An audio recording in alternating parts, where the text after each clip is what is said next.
Vendredi 24 mai, bienvenue dans le Duplex Bourse. Nous filons tout droit dans la salle des marchés de Bourse Direct où nous retrouvons Guillaume Rozan. Guillaume, bonjour. Bonjour Pierre. Alors après la temporisation hier soir de Wall Street et le rebond des places asiatiques ce matin, le CAC semble repartir à l'assaut des 4000 points. Ouais, alors là on a vraiment une tentative de stabilisation. Il faut noter qu'hier on a eu de très gros volumes, tout comme avant-hier. On était autour des 3,7 milliards à Paris. Tokyo également a fait une belle séance puisqu'il perdait 3% en séance et a terminé en hausse de 0,8%. Voilà. Et puis ce matin, on a eu l'IFO qui est tombé, l'IFO allemand. Meilleur que prévu, hein, Meilleur que prévu, oui. Donc supérieur aux attentes. Ça mesure les perspectives sur les 6 mois, sur les prochains 6 mois à venir, sur les perspectives économiques en Allemagne. Et donc il est meilleur. Rappelons-le, du coup, c'est une enquête auprès de 7000 dirigeants allemands sur leurs anticipations, hein, c'est ça. Hein. Voilà, exactement. Donc c'est vraiment une étude profonde. Alors, c'est sûr que le PIB avait été revu en légère hausse de 0,1%, ce qui est peu, mais grâce à l'IFO, justement, on pense qu'il peut y avoir un rebond à venir. Et puis, donc aux États-Unis, c'est vrai que Bernard Bernanke a quand même semé le doute par rapport au QE3 dernièrement, mais il a rassuré en disant que ce serait toutefois modéré et pas tout de suite l'arrêt du QE3. Voilà, donc actuellement le marché parisien est en hausse, en très légère hausse, pratiquement inchangé, à 3970 points. Ce que l'on surveillera, c'est le point d'inflexion à 3990, avec une éventuelle extension à 4010 points autour. Et puis en cas de baisse, là on serait plutôt autour des 3940, 3900 à surveiller. Du côté des valeurs maintenant, Guillaume, deux small et mid caps, petite et moyenne capitalisation, ont publié hier. Commençons par De Richebourg, qui a annoncé un résultat divisé par 2, quasiment divisé par 2. Le titre néanmoins est en hausse en séance. Comment l'expliquez-vous ? Alors, De Richebourg, ce qui pêche sur la valeur, donc effectivement, elle gagne 2% actuellement à 3,16 €.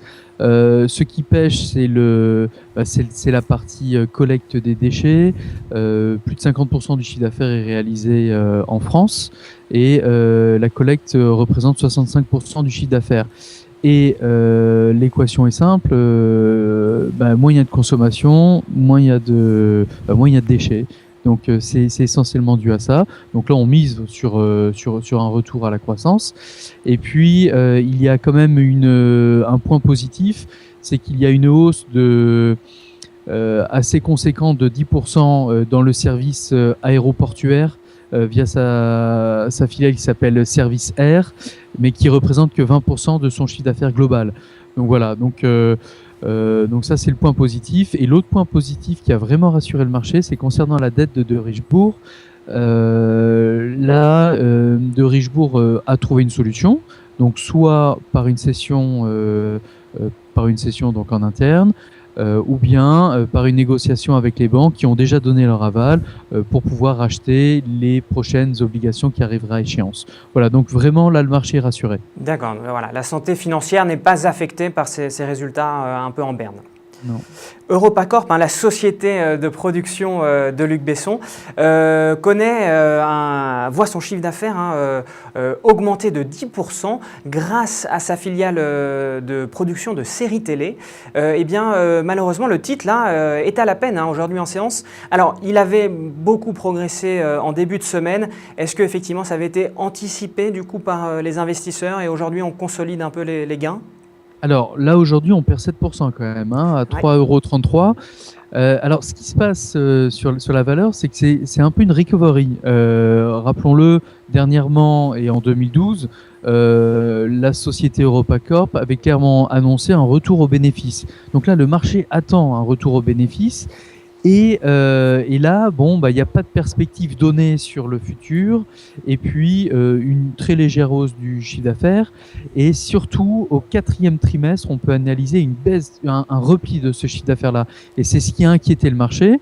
Est-ce que le résultat annoncé en 2012 va arriver ? Alors du coup, du coup, le marché sanctionne.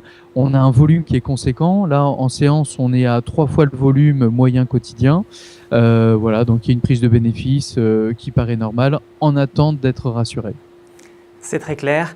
À Wall Street, hein, on a préféré ignorer, enfin non pas ignorer, mais privilégier les résultats supérieurs aux attentes de Hewlett-Packard plutôt que les inquiétudes sur la croissance chinoise et la possibilité d'un fléchissement de la politique monétaire de la Fed. On a donc temporisé à Wall Street en terminant en légère hausse.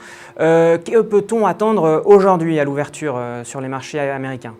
Alors déjà, revenons sur Hewlett-Packard. On a effectivement une baisse de 33% du chiffre d'affaires, ce qui paraît colossal, mais c'est nettement inférieur à ce qui était attendu.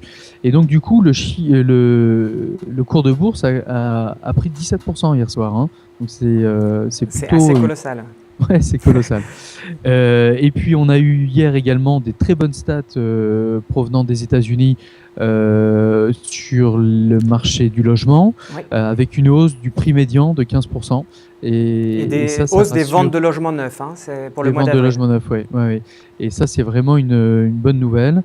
Ça rassure le marché, ça continue à déverser des bonnes nouvelles.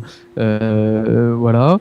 Et puis, donc, à 14h30, on se donnera rendez-vous pour les commandes de biens durables qui sont attendues en hausse. Oui. Et ce qui sera intéressant, c'est de voir ce chiffre hors aviation. Parce qu'il suffit que Boeing signe un gros contrat. Là, c'est sûr que ça fait tout de suite exploser les chiffres. Donc, regardons ce chiffre-là. Et puis également hors aviation. Voilà. Et alors, concernant les indices, on va surveiller aussi le S&P. Est-ce que le S&P va clôturer au-dessus des 1660 points puisque hier en séance, ça a clôturé légèrement inférieur à ce chiffre-là, à 3651. Et ce serait un signal positif que de clôturer la séance au-dessus des 1660 points. Voilà. Eh bien, merci beaucoup Guillaume de ces précisions. Avant de se quitter, on le rappelle néanmoins qu'il y aura un long week-end aux États-Unis, le week-end du Memorial Day. Et donc, lundi, les marchés seront fermés.